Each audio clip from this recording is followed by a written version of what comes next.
Yo guys, I've got a spark which I'm going to use to ignite the fire for a brand new episode of the Skylanders Superchargers Supercharger Noir Locke Wii U Edition here on the channel. Once again, that title is still quite a bit of a mouthful. I'm still not used to that, and we're 3 sessions in. At the end of the previous session, I did luckily manage to get to my class on time, so you'd be happy to hear of such good news with meeting up with Ari, you know, Jaden's bird and all that. Speaking of which, make sure Can I say, the names are the exact same, I've got to make the name joke. Everyone knows people who have the exact same name are just by default the exact same. That's why they have the exact same name in the first place. Names define us. Perhaps that's why Guy Fawkes changed his. But now, all joking of names aside, ooh, these cost money. Luckily for me, I have money. Even though what good of use is a beacon hat going to be for us, a lighthouse beacon specifically. Oh, it's got a shit ton of armour, so who knows, maybe that'll go to use. Anyway, behind me, everything is pretty much standard. You got the Lego tool neck, which is great in all of its glory. We have ourselves a Skystone, which could definitely come in handy, so we're going to be buying that for future use. But as well as the Lego tool neck, you can also see the Elite Trackmasters behind me. And I'm also wearing an epic hoodie for this new session I'm recording here. We'll complete either Gladfrey Glades or Captain Cluck's Chicken HQ within this session, depends on how I feel after doing with Gladfrey Glades. Now I would love to listen to the Chaos Diary, but the problem is that once again if the game is on mute and I will have no idea when it's actually finished, so rather than trying to judge with my best guess, we're just going to leave them in their entirety. Good plan of that, mine. Thumbs up and everything. You know a plan is good when thumbs up are involved. And also, you know a plan is good when a plan involves you buying a beacon hat and then proceeding to immediately wear it. What do you look at that magnificent piece of tech? Anyway, we've got Eon to be speaking with next, Stephen. But there's crates, and better yet, there's some wishing to be doing. Now, between sessions, I did go through a separate save file, and I started leveling up and upgrading characters like Smash It, so there are a few inconsistencies, such as my Portal Master rank and things like that. Ooh, Fiesta! We're not going to preview him. But say, so far this has been a far more successful Soul Seekers run than what my actual Soul Seekers live series has been. Ooh, but I do love that little speed buff we got right there. That's pretty nice. What's also pretty nice is we're getting yet another soul having been seeked out. Man, this is the wrong series for this. We're not going to be previewing her, despite how awesome Stormblade is. I hope we get to play her in this level. Oh my lord, it's another soul gem. That's 3 in a row. Where was this when I was recording the Soul Seekers live? Okay, we're not going to be previewing her, despite the fact that she is the second best character in this game, second only to Hammerstone Bowser, obviously. Ooh, the Sherbet hat. But you know what, our beacon hat is superior, so we're going to stick with that. And this looks like a beach ball. That's because it is a beach ball, surprising that. Anyway, now that all that wishing is said and done with, man, I love the rippling effects of the river as we went across it right now. This game is just so incredibly detailed, I love it graphically. But that all being said, it's time to be speaking with Eon because we have one of the best chapters in this game, especially on a visual level, because we get cel-shaded graphics which we constantly jump to and fro.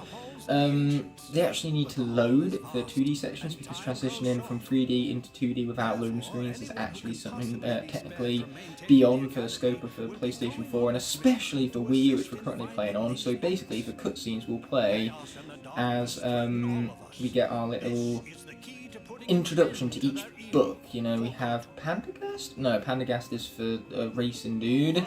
What's his name? The Pumphrey. As we get his voiceover for the book introductions, that's actually a hidden loading screen for the 2D sections, which will turn cel-shaded and they will look fantastic. That's a guarantee right now. What's also a guarantee is that we're actually going to be heading out for the Spellpoint Library in the first place. Kind of hard to do anything if I don't press yes to go to the level now, isn't it? So hopefully we should get through this level unscathed. It's the next level we should be fearing because that'll be a slaughterhouse, as some of the vehicle sections in the Gladfrey Glades are seriously tough, especially in Nightmare mode. And here we are. Stay focused, Hugo. We're here for one thing, to figure out how to stop the darkness. And be careful. This is no ordinary library. Come on, Callie, it's just a bunch of stupid moldy books. It's the most boring quest ever.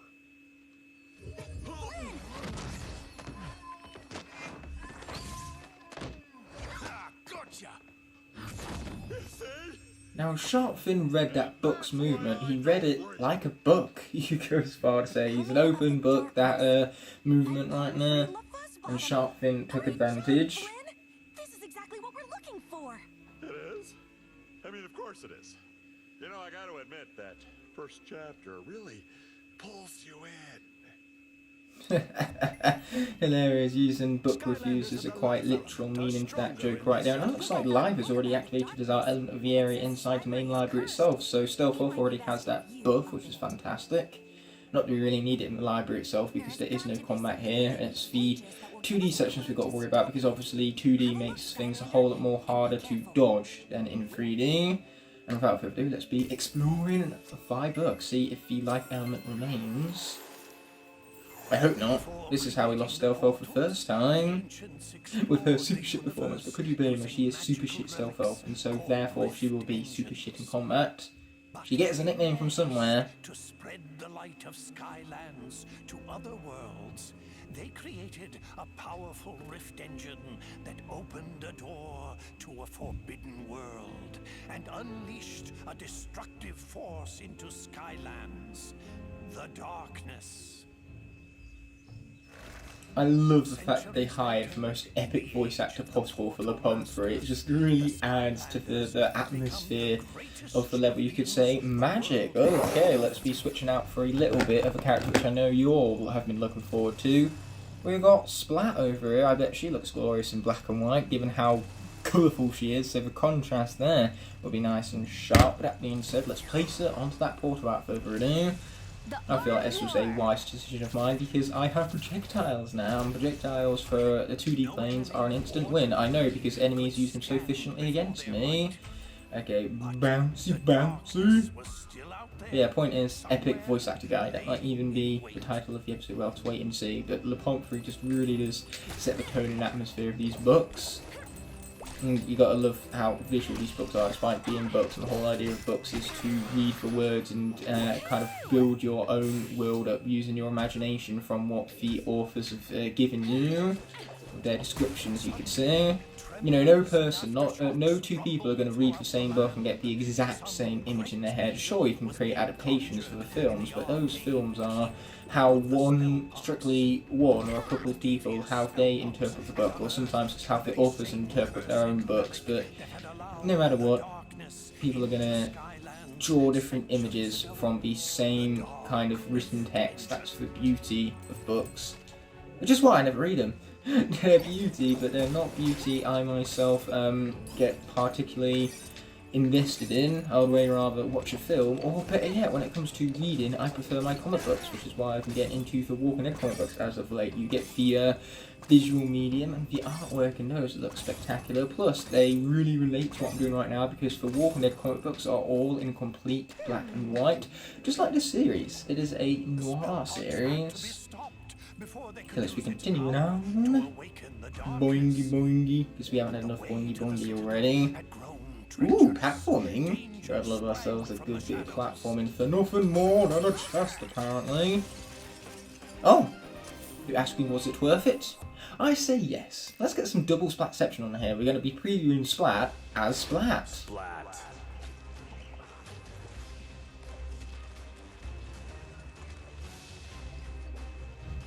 I'm sure you see now why I was so looking forward to playing as her. She is epic. Oh, and I almost fell over, but luckily for me, almost doesn't count. You gotta be very careful in this game though. Sometimes when you fall over, you can't get back up again. And there are the stupid projectiles that are ridiculously difficult to dodge. Luckily for us, this is what we have Mario skills for, so we can jump on top of the enemies and get a banana bunch. I need the banana bunch. There you go, I got my banana munch. Oh boy, but I don't like what health is left me at. I was going to do some drawing then, but it appears that that enemy was already dead. Oh, and I'm not down the path where you can hold the tertiary attack button and create a monster. I believe that's the pathway my power blue Splat is down, so unfortunately I can't create a monster by holding that attack, but you know what, it's still a cool enough attack as is. Okay, now more spell punks really need to die. Let's get out of there. Boom! Oh man, this is stomping goopers. Goopers? This is stomping goopers all over again. I sound as professional as Chris Pratt did in his Super Mario movie interview. Growing up, man, I spent hours of my life stomping Koopas. But now we return back to the world of the Skylands, which is definitely not a Mario Kart rip-off, because we was ripping off a completely different Mario game right then. How could it be a Mario Kart rip-off when we're ripping off a complete opposite genre, opposite game series? The only thing that Mario Kart and Super Mario Bros. Have in common is that they're Mario games. Otherwise, they're completely different genres, different gameplay styles. I suppose the visuals are similar, you know, they have that similar cartoony aesthetic because the same characters are in it, and because the tracks are based on the Mushroom Kingdom, so obviously the visuals there are going to have their similarities. Otherwise, you can't exactly say the tracks are based on those worlds in the first place. That was convenient. Okay, this dude, he's got to go, man. We can't stand for this. We can just leave those guys behind as well. So let's play it safe, you know, low risk, high reward. We're taking low risk by not engaging enemies, and we're being high rewarded for it too, because Splat is practically guaranteed to live now, as long as I don't do something stupid, which then again, this is me we're talking about here, so the chances of that are pretty high. Sometimes foreshadowing is relatively obvious. Even Splat is in the book. Splat is everywhere this episode. This is the Splat episode, is what this is.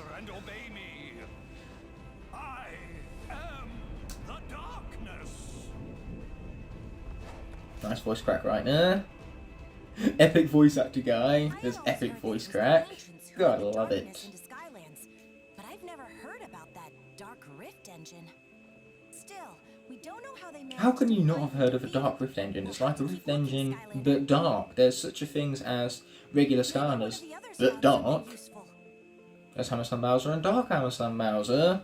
You can barely tell the difference in there, but there is a difference all the same. So, if there are such a thing as Dark Skylanders, surely you can assume that there are such a thing as Dark Rift engines. Ooh. It's about an elite squad of fighter pilots who took on the overwhelming forces of evil. Looks pretty turbulent in there. Best if you summon a sky vehicle if you want to take a look. Okay, we're not going to be exploring it yet because I don't currently have a sky vehicle on the portal. Barrel Blast is currently taking up that role. You should check with Flynn. He might have And we're going to check in with Flynn after we do the sky section, but I do have a couple of things to be dealing with in the meantime, such as checking out what is behind the book. Ooh, got ourselves a wishing stone, we did. Because again, clearly we haven't done enough wishing in this episode already. Give me the money! Oh, that's alluding to what is going to be found behind this here Supercharger gate, mind you. It's going to be money. A lot of money. Ooh, money. I like some money, don't you know? Anyway, that being said and done, let's hop into the book right here, see what element pops up, and then we shall switch out to the Supercharger corresponding to element. But I believe this one is always fire. I mean, look at the forest. It is on fire, for Pete's sake. So if it's fire, we'll switch out for Spitfire. After all, fire is part of a name, so he must get the advantage from such a zone, mind you. Okay, wait on it, wait on it, wait on it some more. Oh, big spitty blades of doom, run! All the element of the area could only just wait to change just now, so now that it has changed, I was about to say all the element of the area could not change, and then it did. So that's what we call timing. Good or bad or whatnot is completely subjective, but it is timing all the same. And now we bring out the promised Spitfire. Ooh, money, money, money. I love me some money. Plus I get to dash dance. You get to taunt the stupid thing. That's what it gets for trying us. Well, we got the 20s there, that's what matters. Okay, that was odd.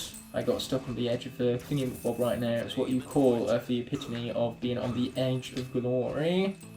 Anyway, boom, let's dash on over, grab that gem, don't mind if we do, and then we got ourselves a Supercharger Vault. Yeah, baby! But what do we get from Supercharger Vault is the question. We get ourselves a Sky Stone, no doubt a desperately needed one, because we have a very hard Sky Stones confrontation coming up next. Where did I get Skyflix from? Is that the Skylanders Universe's version of Netflix? Oh, I wonder what filmmaking is like in the Skylanders Universe.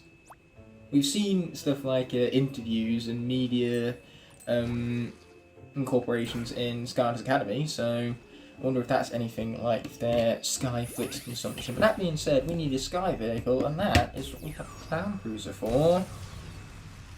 Oh man, it looks glorious, decked out in Bowser everywhere. So, I'll just be speaking back with Sharpkin, and we'll be getting ourselves this here star. Boom, let's explore the Skybook. It's going to be lots of, well, lots of stuff that I'm going to shut up and let you enjoy listening to from the mic of epic voice acting guy. All hope seemed lost. Until a ragtag group of pilots was assembled with a single impossible goal: to hold back the encroaching evil and give the good people of Skylands a chance to escape to safety. As I went to go and take a drink then, for a little napkin I have under my cup so it doesn't leave behind a nasty mark on the desk. That napkin really wanted to stick to the bottom of the cup then, so I had to kind of wiggle it loose. One-handed, because I have a controller right here to have to worry about, and a decent one at that, not the bulky ass gamepad which couldn't fit in the face cam because it's too big. Oh, here we go, we have motherships to be destroying. You know, nice, easy task, no big deal. Luckily that's what I have a barrel roll to get me halfway across the screen for. Evasion skills, am I right? And then we got rockets too. Not very much wrong with those. Oh, but they have rockets of their own. That's inconvenient. How dare you do the things that I'm doing against you? I know that they are good because they are efficient, as I use them well, and so I do not give you permission to use them well also. That is just rude. Ow, speaking of what's rude.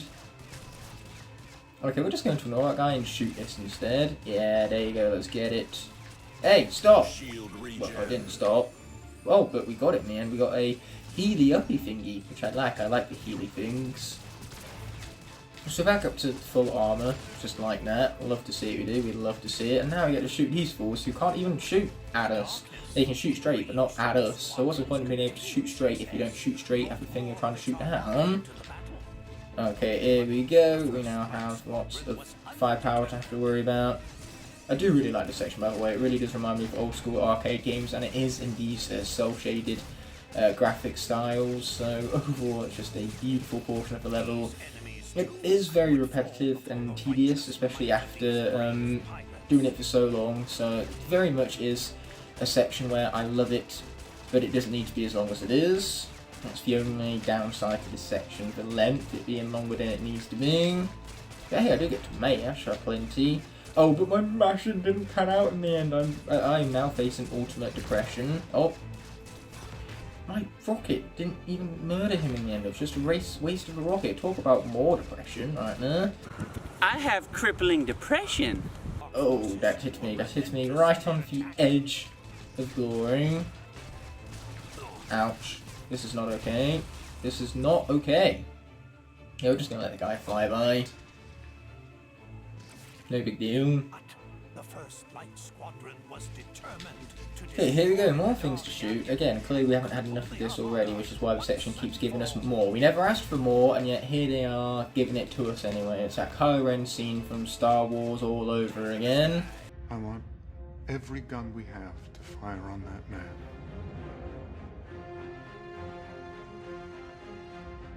Do it.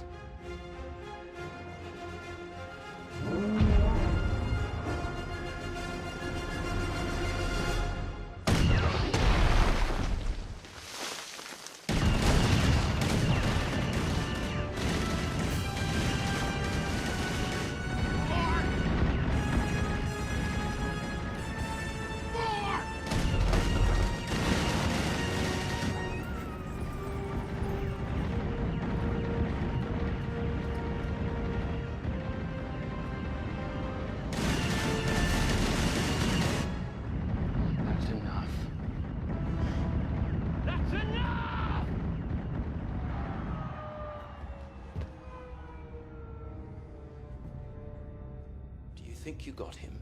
But this time, you know, Kylo Ren is instead apparently the developers for this game, where everybody else thinks that this section has had enough, but the developers are like, nah, we need more.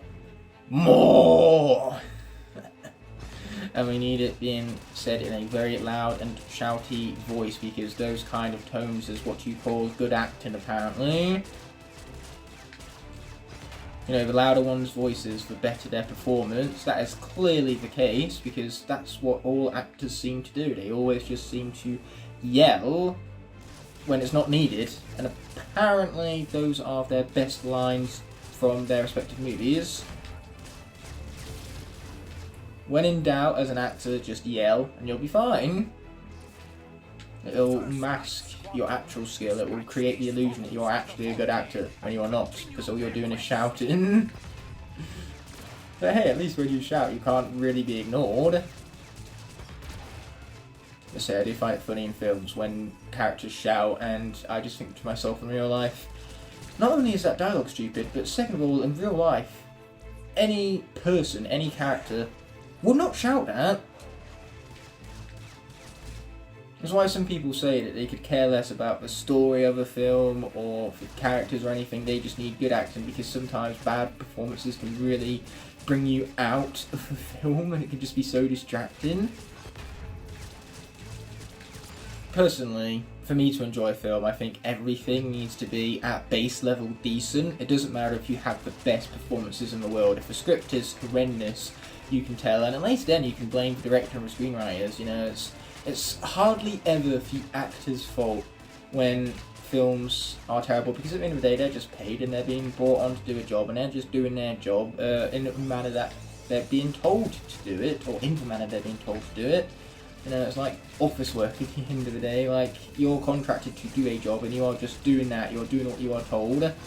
And so when things go wrong that are out of your control, because they have nothing to do with you and you've done your portion of what is required out of the contract, you can't then turn around and blame not the boss, blame the employee.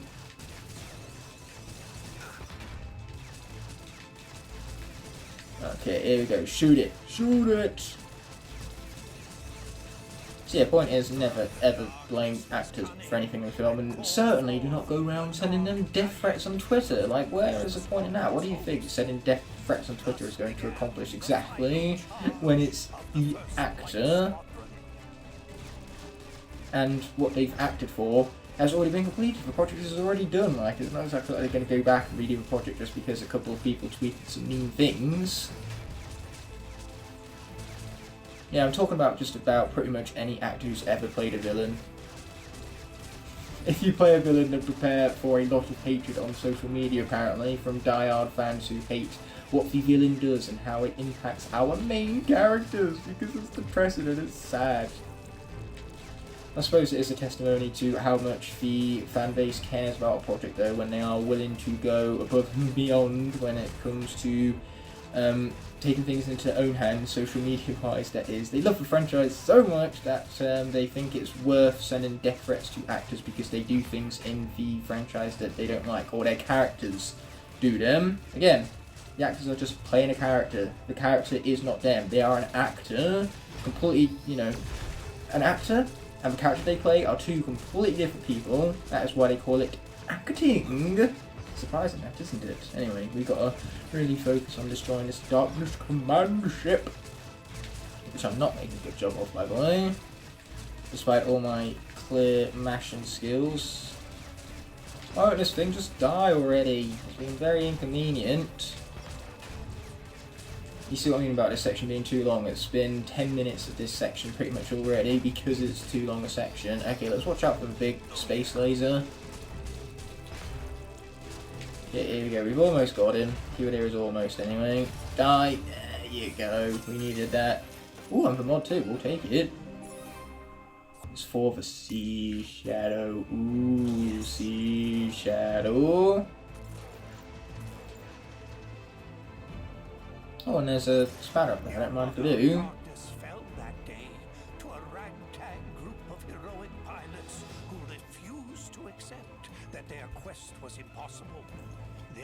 Gotta stay hydrated.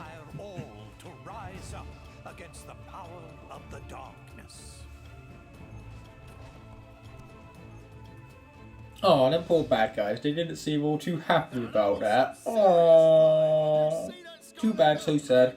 Next time, if you want to win, just do better. No more excuses, just do better. Really as simple as that.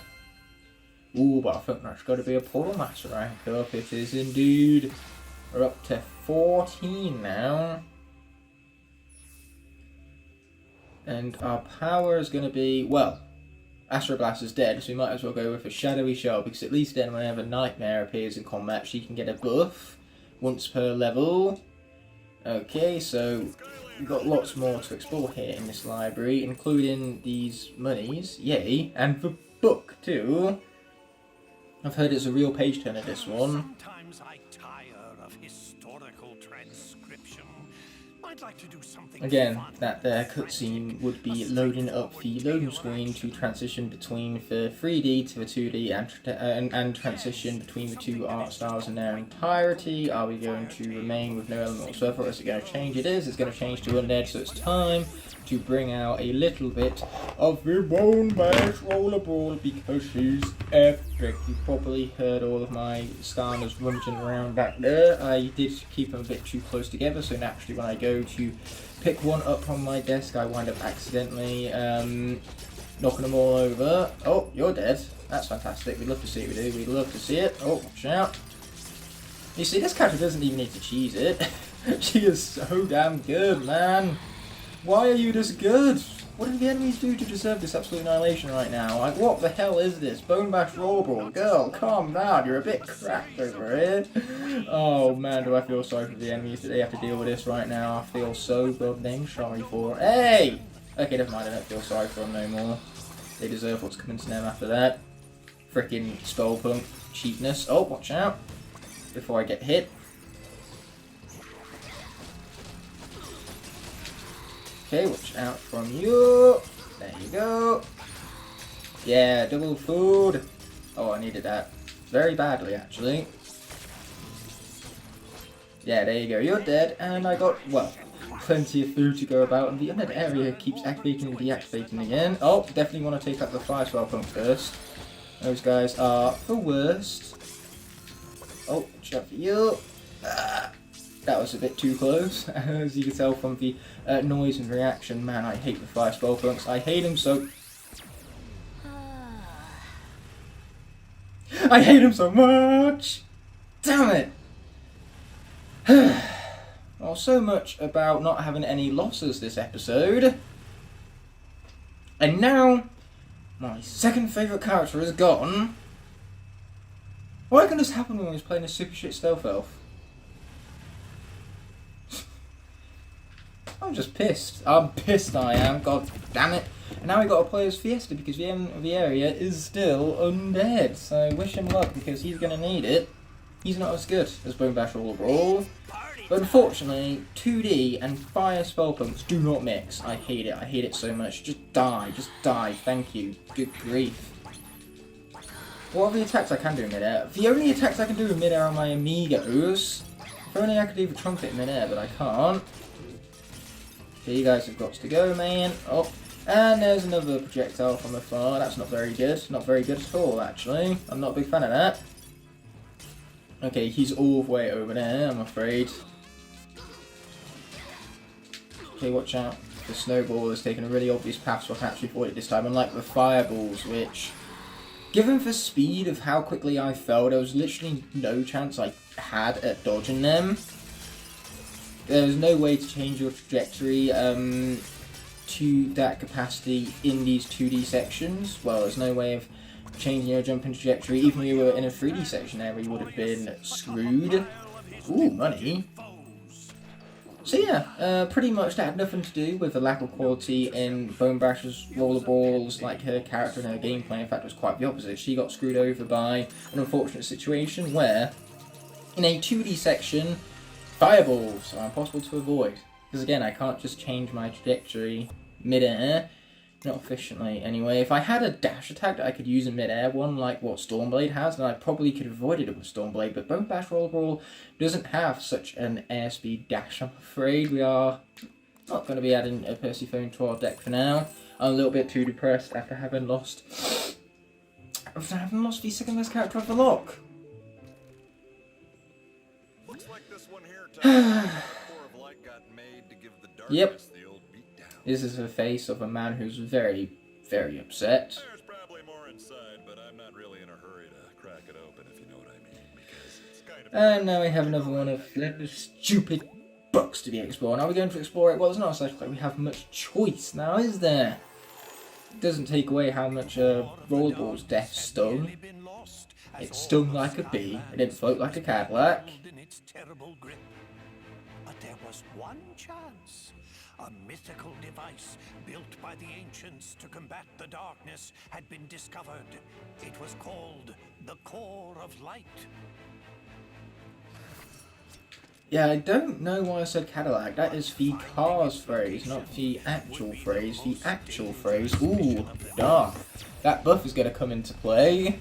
It's a good thing I selected that one in the end then, isn't it? Not that it was hard to select because, again, Astro Glass was defeated in battle. These flash was dead, can't be used again. So well for point B in giving the buff to the light element. Oh, and we have more of my absolute favourite, the fire spell books. But say it's float like a butterfly, sting like a bee.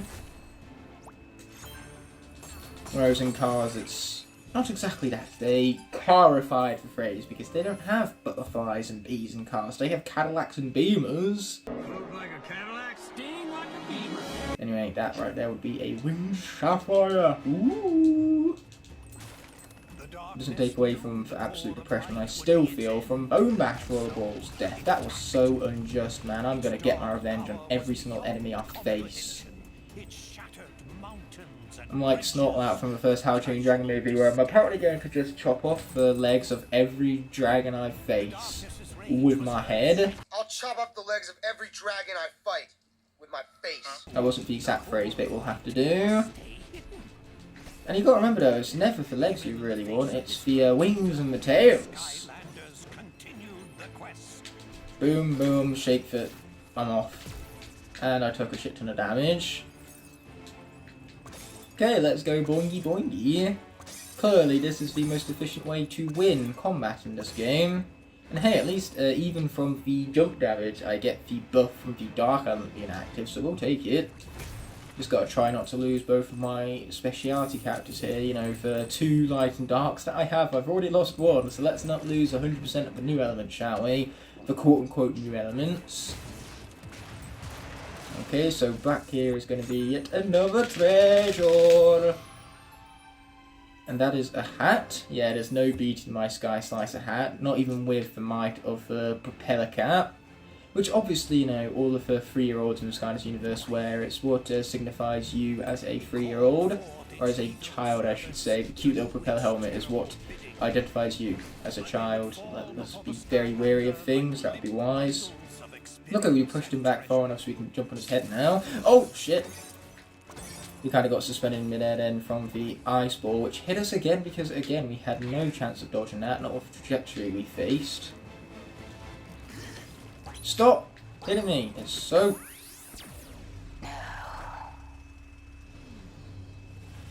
rude. And speaking of rude, it also cut me off mid-sentence, god damn it. So much about not killing off both the light and dark characters. I obviously jinxed it, and obviously I'm just bad at the video game because, oh, yeah, 2D sections are totally fair, not rough, and the deaths were definitely deserved. Fuck this game.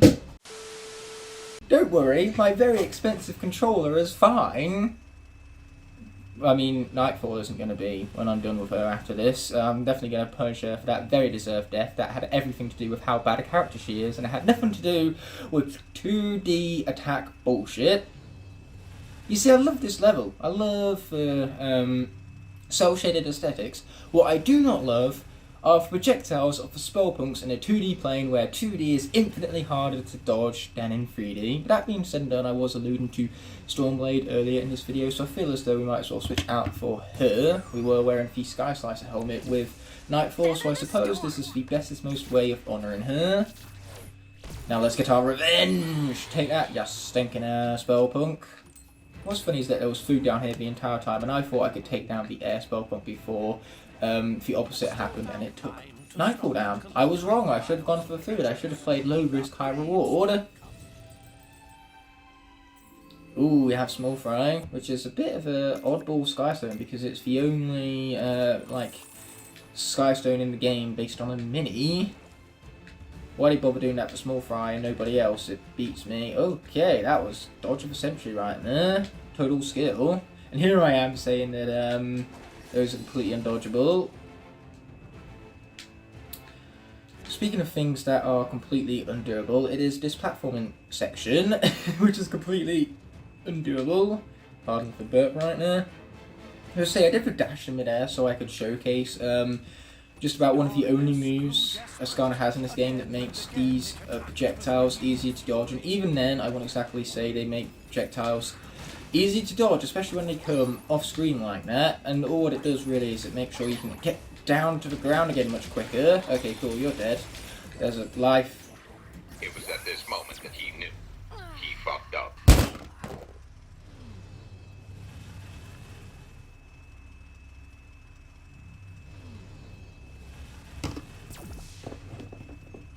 I was trying to say that I mean for life up there, and then the fire came in. I tried my darndest to dodge it, and yet whilst it was in a completely different ballpark, it was 70 feet away at the minimum, it still managed to extend into my hitbox, whilst I barely had any time to react to it, and all I needed to do was hit that bounce pad, jump up to the life spell punk, kill it, because it's one of the only things that doesn't have projectiles to fuck me over in the 2D plane. And then once I killed it, I could have got the food, healed up, but apparently all of these steps, oh, it frustrates me now because that was too much to ask for. Just simple opposite of bullshit is the only thing I want to face in this level. And you heard me right, that is asking for too much. Let's bring out Turbocharged Donkey Kong. I don't think Nintendo have the balls for a character on their system to die such rubbish deaths. I think if he were to die, Nintendo would literally just jump in and bring him back to life or whatnot. Just find some sort of way for Turbocharged Donkey Kong to make it to the end. They need to have their characters displayed in a good light at the end of the day. Okay, revenge. Yeah, baby. But now I'm pissed because once again, there's good characters that have died today. Good, solid. Oh, I've got to take down the life spell point because it's healing the others. How annoying. Die, die, die, die, die, die, die. You're still not dead yet. It is very disappointing actually. Oh, shit, watch out for you, which is what I have the forward for. You see, these guys, their attacks are absolutely fair. If their attacks don't extend to your hitbox whilst you try to jump over them, and you have perfect time to react to them, and they're only melee. So yeah, those attacks are perfectly dodgeable. Those attacks are perfectly fair. If I died to one of those attacks, I suppose kind of like Bone Bash Roll Brawl, it would be a little bit more fair. But Bone Bash Roll Brawl only died to that melee attack because she took damage from projectile bullshit in the first place. And this is definitely for swears episode. This went from a very highly positive episode to one where I'm swearing every other sentence. Had been found at last, but in the distance, the darkness raged on.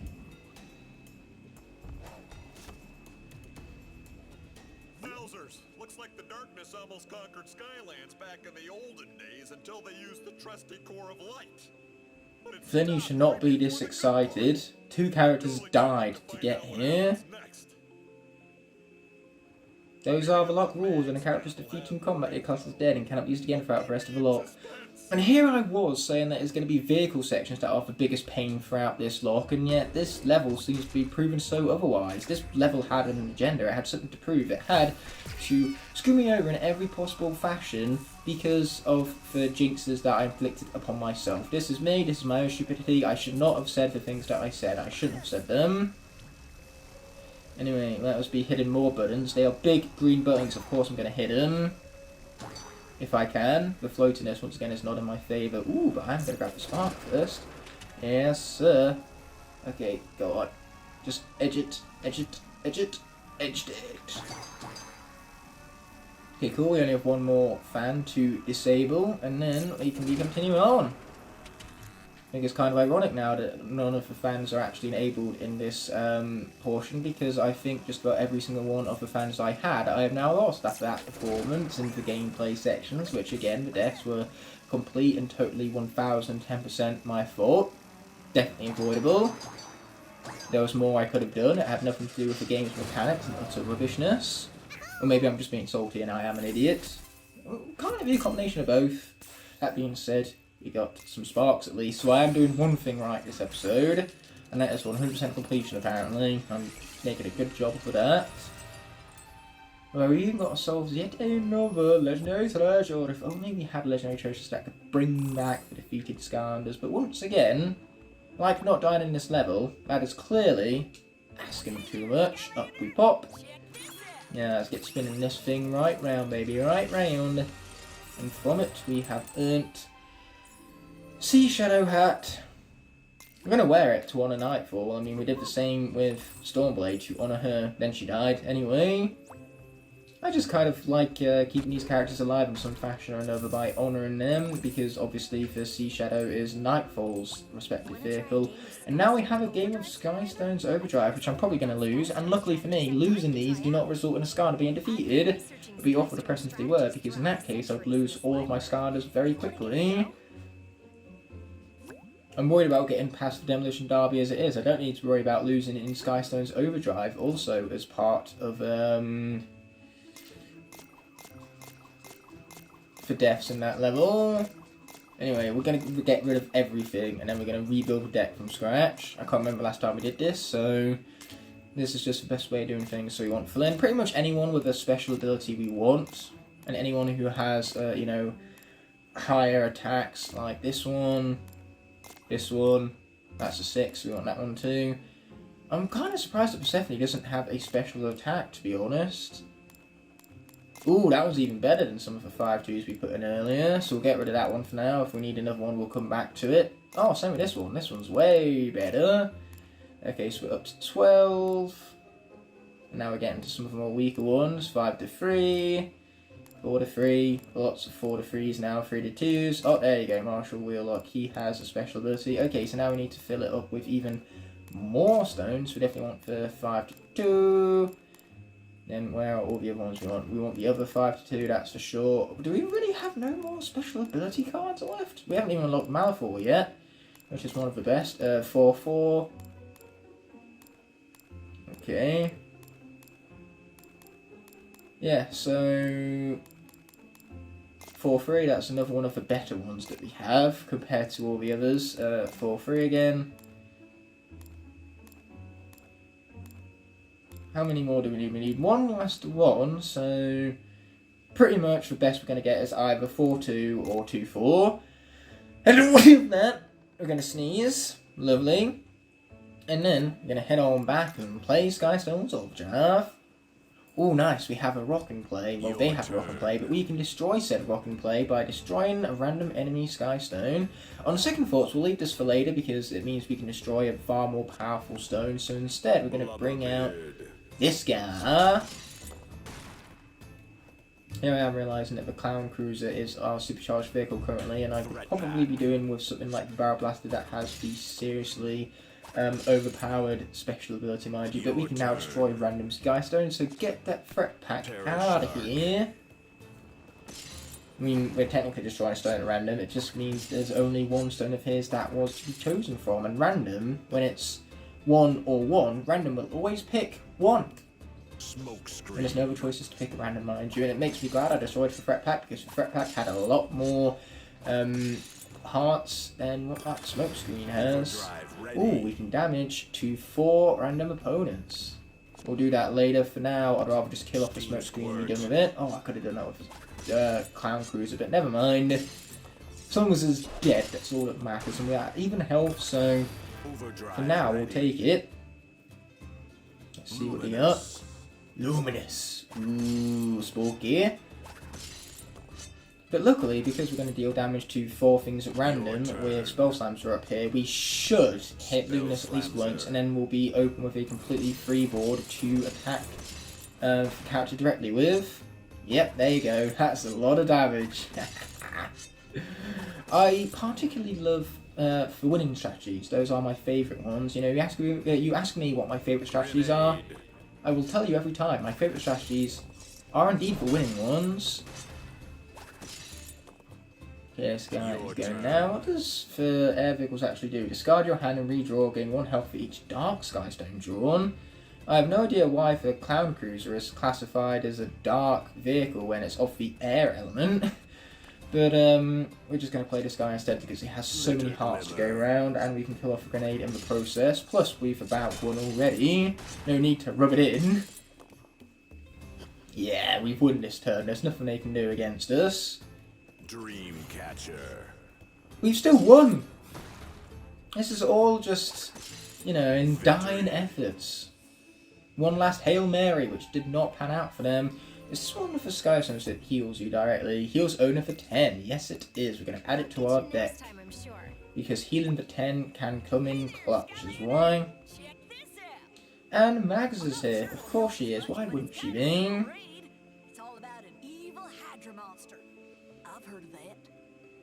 Evil Hydra Monster. Well, I have nightmares about Hydra Monsters from the very first Spyro's adventure, so unfortunately we're going to have to explore this book anyway, even though I'd rather not. The game gives me not much choice in matter. Well, there is a choice because it's an optional vehicle section and not a must-do vehicle section. But if I want that 100%, to which I do want that 100%, we're going to have to do it anyway. Oh, I hope so, Max. Plus, I love the optimism.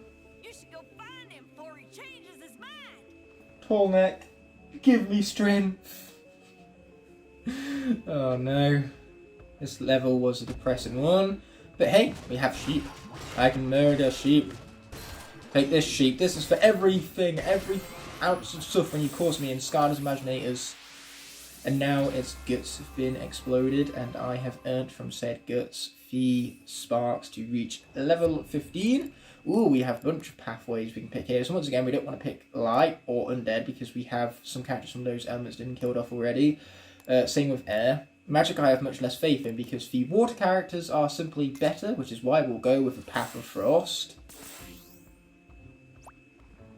Anyway, what we need now is a sea vehicle, and that is where the Splatter Splasher comes in.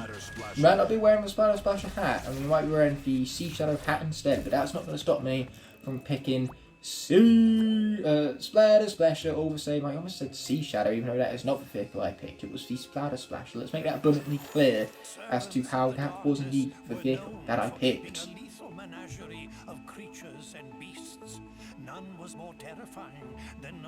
Look at that giant Hydra monster. Ooh, spooky. Hydra's appetite for both food and destruction was without limit. Dark Portal Masters, in an effort to appease their favorite pets, gathered all the food in Skylands and dropped it in the sea.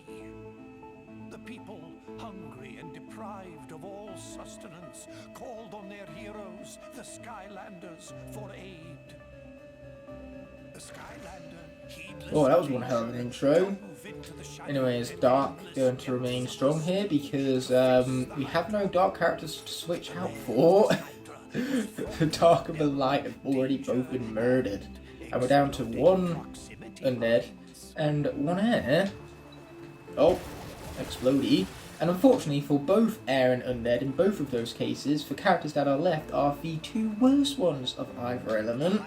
Kind of sucks, but the game just stop sparing the garbage characters and let me save the good ones. This is for Walking Dead Season 7 premiere all over again, where of all the characters to kill, they had to kill off my favourite. Oh man. And yet the character who killed him, ironically became one of my favourite characters, because Negan is very good in The Walking Dead. Not only is he charismatic, he makes for an excellent villain, whilst he was a villain, mind you, but this redemption arc he's been going through, it's so captivating. I've really enjoyed Negan in The Walking Dead. Oh, that didn't kill me. That could kill me if I continue to be stupid about it. Oh man, that could definitely kill me. Just everything. I look around and literally everything that can kill me will kill me. Oh, we shot that, didn't do much of anything. No, no, no, no, don't. Or do, it didn't do anything. We'll take it. But here we go, more explodey stuff. So much explodey stuff. But this section, just like the Sky vehicle section, is nice. I love the cel-shaded graphics, but it's far too long, simply put. Ooh, but we found the food. Don't mind if we do. Food is good. Food is very good. Even though it would be very damp at this point. Very damp bananas. Oh shit, it's the Hydra. We've got to get out of here. Unfortunately, my vehicle is not fast. For some reason, I thought it was going to spawn in the right.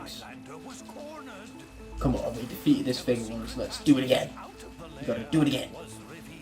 Yeah, take my sea creature thingies to the face. Or not, we could alternatively just escape from it. I do wish we actually fought the Hydra much more rather than having to escape from it, but this is still a pretty epic section. One of the only sea vehicle sections that has a good pace into it because of the intensity behind it. We gotta run, gotta run, gotta run!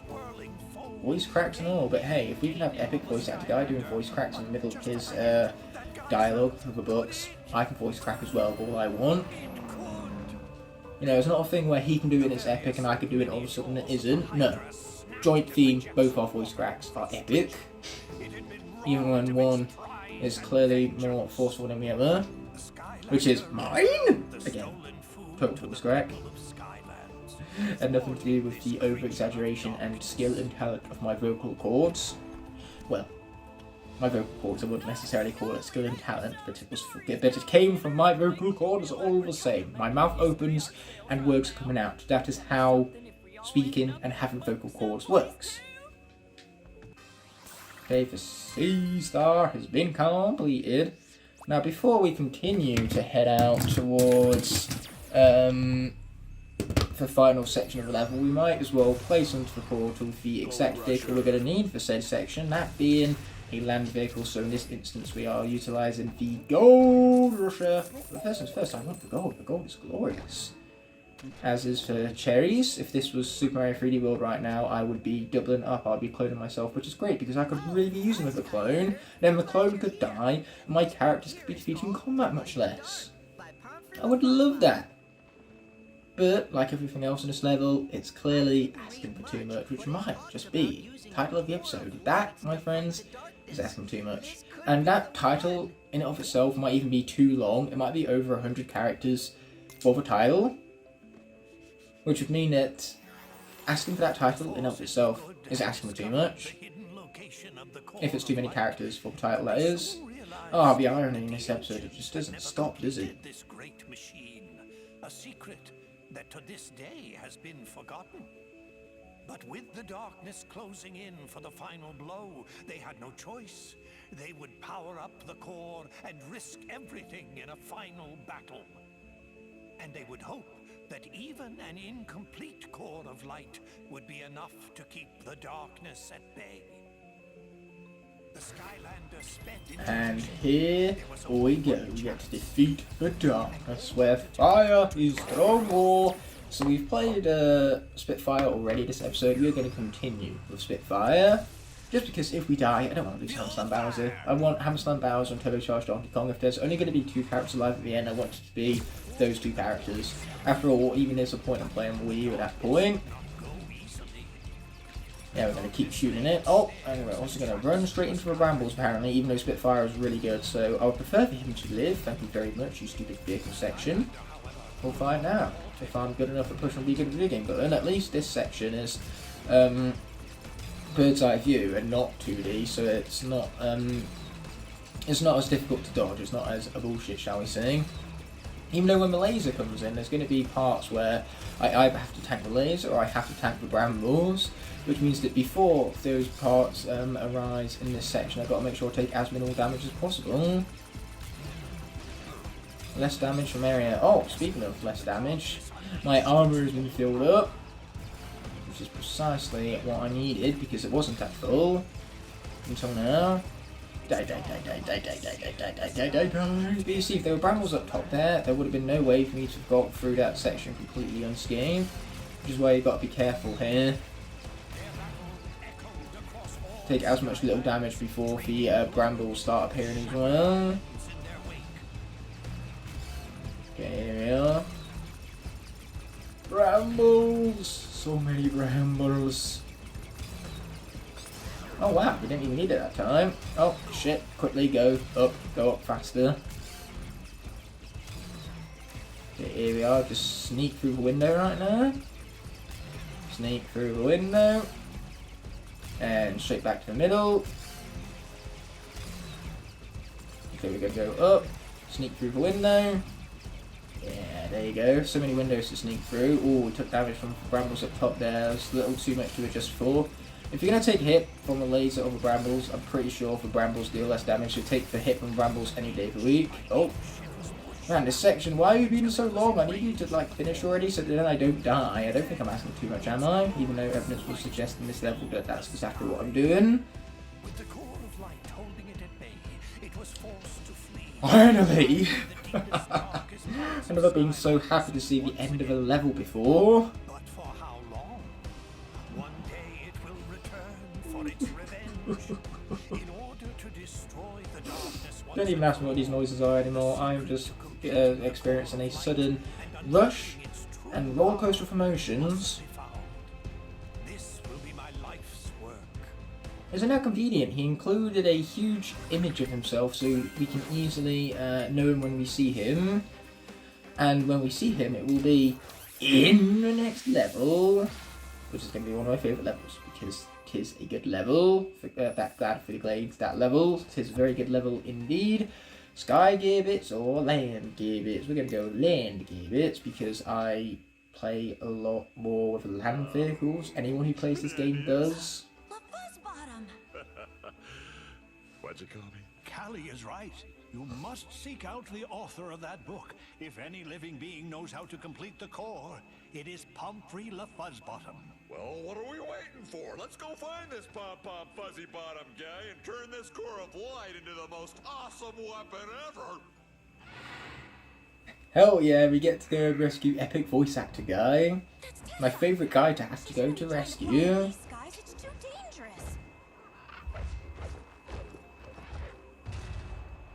Hopefully the bird broke her fall. Flynn, don't you dare respect that magnificent bird. That bird is a better pilot than you'll ever be. Whoa, that looked like a pretty hard landing. You'd better go check on Tessa, Skylander. Oh yeah, we'll go in and check on Tessa, alright, but that will all be for next Thursday as part of Gladfully Glades, which I'll be glad when that level is over because I'm likely going to die to a lot more land vehicle sections than combat sections. At least, hopefully, I can prove that statement true at some point throughout the Locke, where when I said it in the... It was either the first or second episode, pointless, early in the series, I said about how vehicle sections are the ones that we really should be fearing. So far we've had more combat deaths to vehicle deaths, but I'm sure that will change in the future. If it doesn't, it's just going to be depressing. I'm going to prove myself wrong, and I'd rather not do that. What I'd rather have over all that is no deaths whatsoever, but clearly, per the theme of the episode, that is asking for too much. With that being said and done, this video is coming to an end, and I want to thank you all so much for watching. By merely clicking on this video, you've shown support and helped it garner recognition so it can reach many other viewers here on YouTube. I'd love to see you take the extra step and leave a like on the video if you enjoyed. Also be sure to comment below and push that subscribe button whilst you're down there.